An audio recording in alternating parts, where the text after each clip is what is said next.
बैतूल में आशा उषा कार्यकर्ताओं ने मुख्यमंत्री के नाम सौंपा ज्ञापन, मानदेय और स्थायीकरण की मांग। बैतूल जिले की आशा और उषा कार्यकर्ताओं ने शुक्रवार को बड़ी संख्या में एकत्र होकर विशाल रैली निकाली, जो कलेक्टर कार्यालय पहुंचकर मुख्यमंत्री के नाम एक ज्ञापन सौंपा। ज्ञापन में कार्यकर्ताओं ने 3 माह से लंबित रूटीन इंसेंटिव और एक्टिविटी भुगतान की मांग की। साथ ही 18,000 रुपए मासिक मानदेय दिए जाने और शासकीय कर्मचारी घोषित किए जाने की भी मांग की। आशा उषा महिला संगठन के पदाधिकारियों ने बताया कि जिले सहित प्रदेश भर की लगभग 85,000 आशा कार्यकर्ता ग्रामीण और शहरी क्षेत्रों में स्वास्थ्य सेवाएं दे रही है। इनमें से गर्भवती महिलाओं की देखभाल, संस्थागत प्रसव सुनिश्चित कराना, टीकाकरण, टीबी, मलेरिया और अन्य रोगों की जानकारी एकत्रित करना, आयुष्मान कार्ड बनवाना जैसी महत्वपूर्ण सेवाएं शामिल है। लेकिन इसके बदले में उन्हें केवल नाम मात्र की प्रोत्साहन राशि दी जाती है, जिससे गुजारा करना कठिन हो गया। कार्यकर्ताओं ने कहा है कि कोविड-19 महामारी के दौरान उन्होंने जान की परवाह किए बिना सेवा दी, लेकिन आज भी उन्हें न तो उचित मानदेय मिल रहा, न ही कोई स्थायित्व। संगठन ने सरकार से मांग की है कि सेवानिवृत्ति की आयु 60 से बढ़ाकर 62 वर्ष की जाए और सेवा समाप्ति पर 10 लाख रुपए की एकमुश्त राशि दी जाए। इसके अलावा स्मार्टफोन, इंटरनेट सुविधा, किराया भत्ता और दुर्घटना बीमा की भी मांग की गई।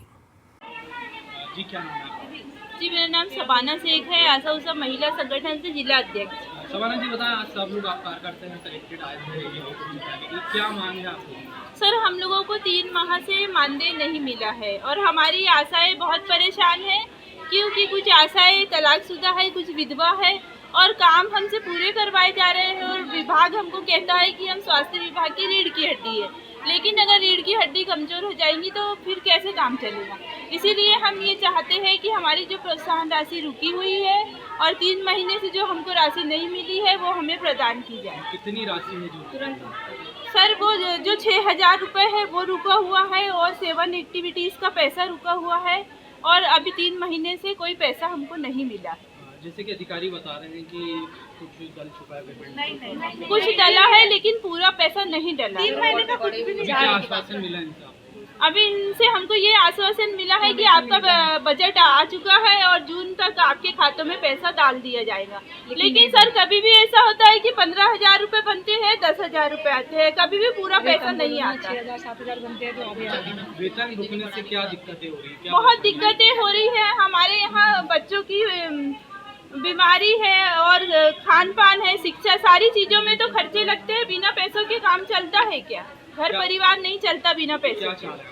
हम ये चाह रहे हैं कि हमको फिक्स वेतन 18,000 रुपये दिया जाए और एक फिक्स तारीख पे हमको दिया जाए और इस तरह से हमको मजबूर ना किया जाए कि हमको सड़कों पे उतर के इस तरह से हमारा काम छोड़ के धरना प्रदर्शन करना पड़े, क्योंकि हम मैदानी वर्कर है और हम जो रिपोर्ट्स देते हैं ये ऊपर तक आंकड़े जाते हैं और हम ही को इस तरह से अनदेखा किया जा रहा है। तो ये बहुत गलत बात है। इस पे सरकार को गौर करना चाहिए और हमको फिक्स मानदेय देना चाहिए और एक निश्चित डेट पे देना चाहिए, ताकि हम लोगों को ऐसे मजबूर ना होना पड़े, सड़कों पे ना उतरना। आशा कार्यकर्ता के साथ सिविल ड्रेस में जाने के बाद कुछ घटना घटी, उसका रिस्पॉन्सिबिलिटी, उसकी जवाबदारी कौन लेगा? और हमें क्यों हमें बिल का हिस्सा बनाया जाता है? हम तैयार हैं, मध्य प्रदेश सरकार के साथ में है, लेकिन हमारी मध्य प्रदेश सरकार हमें दे, उसके बदले जो काम के बदले दाम तो दे हमें।